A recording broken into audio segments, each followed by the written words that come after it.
Hey, Eagles fans, this is Chris Franklin from NJ Advanced Media, and welcome to the No Huddle Show podcast, where we'll discuss anything and everything Philadelphia Eagles.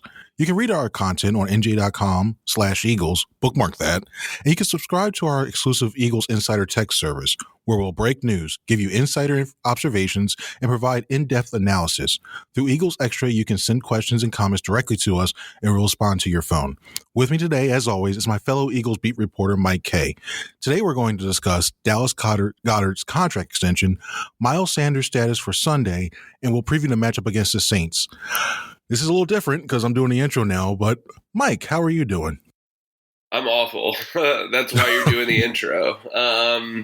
So I'm sorry we didn't get a post-game podcast done for Denver, which rightfully deserved one. I've just been battling a cold, if you can hear it in my voice, the past week.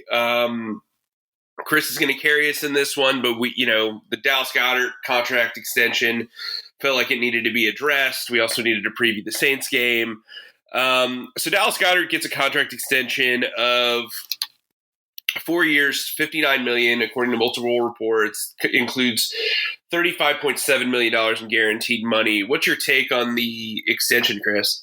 Well, I thought that was the right thing to do for the Eagles. I mean, especially when you look at the pieces that they have around when it comes to the future and what the tight end market was beyond. Now, the Eagles did this contract extension just before Dallas Goedert was set to become a free agent, and it was smart to do it right now because I think a lot of teams, when you look at the tight end market and the way that teams are using tight ends offensively as pretty much line them up anywhere on the field, Goedert has that ability to do that. He's a very athletic guy, has good hands, and he's very underrated as a blocker. So those are all attributes you definitely want to have in your tight end. And when you look at what this contract value is, he's just behind, I believe it's just behind Travis Kelce and Mark Andrews of the Ravens.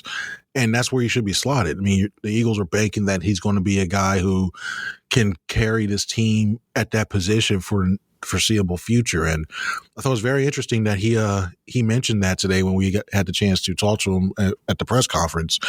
He mentioned that he's looking forward to be that leader as well too. And we all know the role that Zach Ertz played while he was here in Philadelphia before he was traded to the Arizona Cardinals. You saw that he was a leader among them, especially toward the end of his time here. He's one of those veteran guys, and you look what Goedert is looking to do now. He's the oldest of a very young offensive skill position set. When you look at the age of Devonta Smith, Quez Watkins, Jalen Reagor, he's the senior guy there, and he has an opportunity now to be the guy that can lead this team offensively and be that voice along with the court of Jalen Hurts, or if they decide to go another route, that's a whole other story. But overall, I thought it was a great decision to sign him. What do you think? Yeah, I think this was, the second they traded Zach Ertz, this had to become a priority. And I think, Dallas is ranked as the third highest graded tight end by Pro Football Focus, and for good reason. As Nick Sirianni said in his press conference after the contract extension, he's one of the few guys that really kind of transcends being either a receiving or a blocking tight end because he can do both. And I think he is a guy that makes a lot of sense for this offense, especially if they want to run a lot of 11 personnel because of his ability to block and catch. You're not sacrificing a receiving spot. You're not sacrificing a blocking spot ever with him on the field. So it made a lot of sense to me. If you look at the way the Eagles script plays, especially early on in games, those scripts are typically written around either Devonta Smith or Dallas Goedert. And if you even want to call Dallas Goedert the number 2 weapon on the offense, which would be a same take, it was important they got him locked up if they were going to continue this young transition period. And I agree with you. I think it's a great point about the tight end market heading into the offseason. He would have easily been the highest paid tight end coming into free agency. He's only 26. This allows him, to kind of reach his year 30 season and then cash in during free agency again. Tight ends in this league that are really good typically play that they're about 35. So he's in a good spot. And I think he's a guy who's delivered with Zach Ertz out. In the past 4 weeks, he's caught 14 passes for, I think it's like 213 yards. And by the way, he only played like a quarter in this previous game because of the concussion protocol, because of the hit Justin Simmons put on him. So I think I think this was a smart investment. I think this was a smart investment by the Eagles. Now, the 3 of the 4 remaining 2018 draft class members have been locked up. Avonte Maddox is the sole guy who hasn't. He was a 4th-round pick back then. We obviously know he and Dallas Goedert are best friends. I could see it to where they would sign Avonte Maddox. But that said, nickel corner is such a difficult market to kind of scope and kind of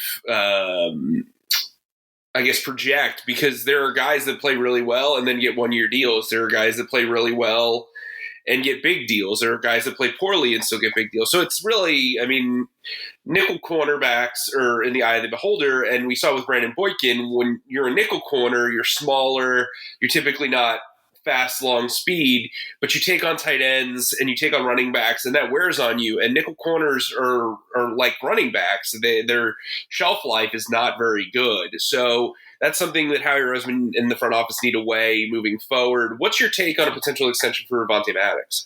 Well, I think I think in a way, when you heard the way that Goddard spoke, you kind of wonder like if it's already like it's near to being completion, because he said that all the members of the his draft class were locked up, and I think he's thinking about it as well too. And I think they just wanted to focus today being on Dallas Goedert Day, but it would make sense to sign him. When you look at when the Eagles were really truly successful, especially early on in the 2000s, that's when they had the Bobby Taylor, the Troy Vincent, and then you had the Al Harris. And when you have, and with the propensity for more offenses now to play that 11 personnel, meaning you got the 3 wide receivers, you want to have as many good top tier cornerbacks that are going to be able to defend that. And when you look at the way how much 3 wide receivers sets they do, you need to have somebody that can lock up as well too, and I think Maddox can be that guy, coupled with Darius Slay, and then if Nelson comes back, or if they use somebody else in that outside corner role. So if it's going to be I think it has to be a priority now with Goddard being signed. I think it's going to have to be a priority with having Maddox up there, so that way you solidify somebody to be another part of the young core of that defense. And then he's already familiar with the system. He knows Philadelphia. Heck, we all know about the odd couple things with them being roommates too. So it just makes a lot of sense for them to sign it and just to move on from there. But going on next now, we talk to speaking of guys who looking to come back and maybe a part of his future or not. We're looking at Miles Sanders now. Miles Sanders is still coming back. He hasn't been activated yet from a 21-day window. Well, he had his 21-day window activated, coming back from that ankle injury, and the Eagles have some interesting decisions to make if they do activate him. Mike, what do you think about Sanders potentially coming back and what moves that could be made? Well, they're going to have to make a roster reduction. I'd imagine that would be somebody like Jack Anderson, who was limited this week late, going on injured reserve. I think they like the young core that they have. But yeah, look, I think Miles Sanders, like Nick Sirianni said, if he's healthy, he's their best running back. But I also wouldn't interfere with the momentum you've got in the hot hands of Jordan Howard and Boston Scott. That could mean that Kenny Gainwell takes a step back, which would be a weird function of this offense with the way that this team is kind of one door into a transition period and another door into trying to compete for the playoffs. So, look, Nick Sirianni wants to win. Kenny Gainwell's made some mistakes down the stretch. Nothing too major. He had that fumble against the Raiders that seemed to be like kind of the start of his downfall as far as snaps are concerned. But maybe it means you put Kenny Gainwell as the kick returner, and that's how you service his role. But yeah, I think Miles Sanders coming back gives them another receiver out of the backfield. It gives them another weapon who's going to have fresh legs, even with the ankle injury. And I would ease him back in. I think, look, Boston Scott and Jordan Howard have showed you enough that you know that they're going to get positive yards. The thing with Miles Sanders has always been his vision. If he hits holes properly the way this team has been playing, then I think he's going to be a standout. If he continues to bounce around and not see holes, he's going to have trouble, and it's going to stunt this running game. So what's your take on the whole running back situation? Well, I think I personally, I wouldn't mind rolling with 4 going into this game, especially with one, you don't know, even if Sanders is activated and he's good to go, I don't know how quickly he'd be able to get behind it. Because to me, when I look at a running game, I look at it as being a rhythm. I look at it being a time where, hey, you got the timing down between the quarterback to the running back and the offensive lineman blocking out in front. And they've been running a lot of north-south lately. And I think that's what's been very successful with this.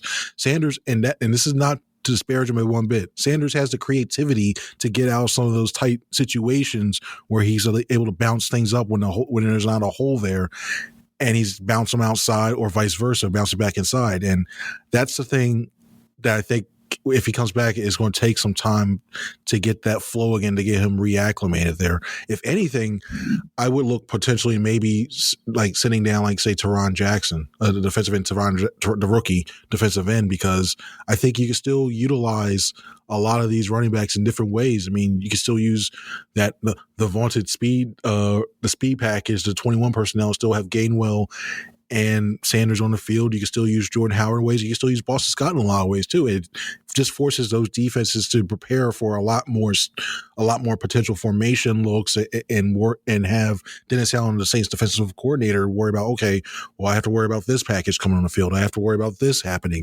So I probably would put 4 on there and just find a way and just plug in Gainwell somewhere or Scott somewhere as well too, special teams wise, and put him in there. But overall, if he does come back, I think that it'll take a little bit, but he'll be all right. Well, you bring up Teron Jackson. They might have trouble stashing him, but they might not have trouble opening up a spot because Derek Barnett's dealing with a neck injury. So it could mean that he's inactive this week, and then Teron Jackson has to step up, which would be intriguing to me because I think he has shown some flashes of potential. Maybe they put Patrick Johnson with his hand down a couple of times. Maybe they put Jannard Avery with his hand down a couple of times. Ryan Kerrigan and Derek Barnett just aren't really contributing at a consistent pace. And I think, if the Eagles continue to play, press man a little bit more and play a little bit more blitzes, like, I think it doesn't hurt to put some young guys in and see what they can do. You brought up the Saints, so let's get into that. I'm going to give you the floor because I feel like I'm not going to be able to talk. So what sticks out to you about the Saints offense? What sticks out to you about their defense? How do the Eagles win this game? Well, I'll be completely honest. When I went in looking at the schedule coming in the beginning of the season, I just thought this was just going to be a revenge game because the Saints were, believe the number 1 seed at the time when the Eagles beat them last year. It was Jalen Hurts' first start, and I really thought that the Saints had this game circled and there is just going to be a flat-out win. But when you look at now the questions about Alvin Kamara and the injury he has, I believe it was sprained MCL or something like that, you got the Saints question marks when it comes to their tackles, and they're questionable for the game for the Sunday's game. And you don't have Michael Thomas on the field at all. I look at the combination of that, and I think the Eagles defense can hold their own against quarterback Trevor Siemian and Sean Payton calling the plays. I think Ty Montgomery, Mark Ingram. I got the Packers on my mind. I don't know. Well, when I think about Mark Ingram, I thought he had that game. He had a good game. He had a touchdown when he first came back with the Saints and the hoopla. Well, I think the adrenaline wears off a little bit. And especially with the Saints tackles potentially not being able to play, I look at this more as a chance for those defensive ends to actually get a lot more pressure. And I think the Saints are going to worry about making sure they help them out on the outside, which opens up things even more for guys like Fletcher Cox and Derek Barnett. So I think the Eagles have the edge here when it comes to the defensive line versus the Saints offensive line, and that makes things tough for Trevor Siemian. And offensively, when I look at what the Saints present themselves and I look what the Eagles can do, Saints are very tough against the run. They're one of the best rushing defensive teams in the league right now. And given the way that the Eagles have averaged over 200 yards of rushing over the last 3 weeks, and you look at the success they have, I honestly think they can still do that against the Saints defense. That the interior lines, the whole offensive line is playing well. Eagles are running the ball behind the left side at a clip of at least more than 5 yards a carry behind the athletic refrigerator of left guard Landon Dickerson and the walk-in freezer of Jordan Mailata. And they found something when it comes to this identity of this team and when it comes to the overall offensive philosophy. And I think that's going to continue when the Eagles go against the Saints. The Saints are probably, and I think when you look at Dennis Allen, he's probably looking at this offense as just going, hey, you know what? We got to stop the run. And force Jalen Hurts to throw the ball. Well, if you stop the run, I think they'll still get enough success that the Saints are going to have to honor that, and that's going to open up the play-action pass game. And I truly think that Devonta Smith and Quez Watkins can have some success down the field. And if Dallas Goedert's active, which Nick Sirianni says, look, he believes he's going to play, I think you have something there, and I think the Eagles really will attack that, especially in between the hash marks against the Saints. And I think the Eagles actually win this game. I think they had 24-20. I think the Eagles take this game, and all of a sudden now you're going in with momentum, with 2 straight wins, going against the Giants and the rest of this easy schedule. And who would have thought we'd be saying this? But playoffs may not be completely out of the picture. I mean, what do you think about this upcoming matchup? Look, I think if you're betting on this being similar to last year, you're probably going to feel disappointed. I think Miles Sanders is a key component of why they won last year. He had that electric run down the I believe it was in the second quarter. They got up pretty big, and then the Saints kind of had a comeback. Look, Trevor Siemian is a really smart quarterback, and smart quarterbacks tend to do well against the Eagles' offense. That said, he's limited athletically. His arm talent's limited. If you can hit him and kind of get him off his spot, which I think you will be able to do if both Teron Armstead and Ryan Ramczyk are playing, that's a huge advantage for the Eagles. And I also think this is a good time to play somebody like Teron Jackson against some inexperience or untalented tackle. I think this could be a big game for Josh Sweat. I think they do need to run the ball a lot. I think they need to be stubborn about it, frankly. But I also think Jalen Hurts can win if Dallas, like you said, if Dallas Goedert's able to break free. I mean, Marcus Lattimore is going to be really tough. Or Marshawn Lattimore. Is it Marcus or Marshawn? It's Marcus. Marcus. Yeah, sorry. Sick brain. If Lattimore's able to lock down Devontae, you're going to need to see somebody like Quez Watkins step up. You're going to need to see somebody like Jalen Reagor step up. And I think if they can get one of those two guys to be a threat in the passing game, they'll feel good about it. I do think Jalen Hurts is going to have to use his legs pretty frequently. They're going to have to win with Dallas Goedert and the tight ends, though. I think this could be a game for Jack Stahl. This could be a game to kind of finally show what you have in Tyree Jackson. I like the idea of running the speed 21 because of that matchup on the outside, Latimer versus Smith. I still think Devontae's going to play well. I still think he'll get his catches, but I think for the most part, you want to kind of skew away from Lattimore, especially with the way that Jalen Hurts has been able to protect the ball. So let's kind of get into our predictions. I've got the Eagles winning 23-19. I just don't see Trevor Siemian being able to bounce back. The Saints are 0-2 since he took over as starter. I think the Eagles are riding some rhythm and momentum, and I think they're going to get their first home win of the season. What do you got, Chris?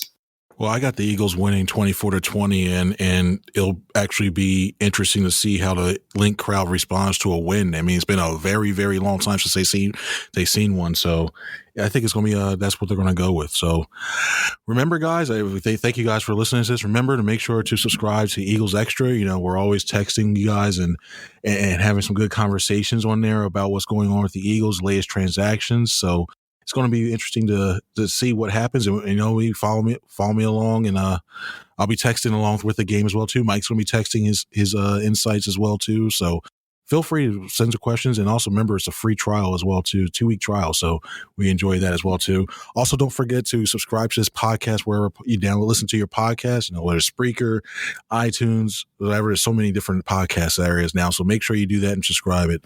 For Mike, I'm Chris. See you later. Deuces.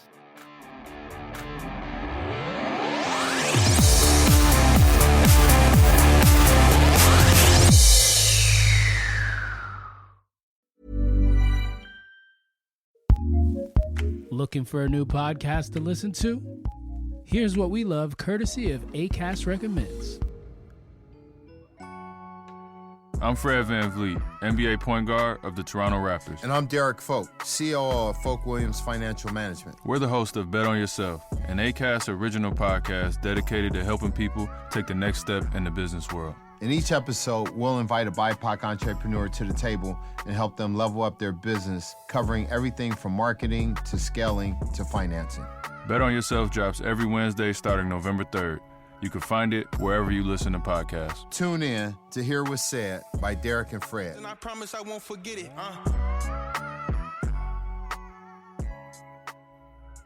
Acast recommends.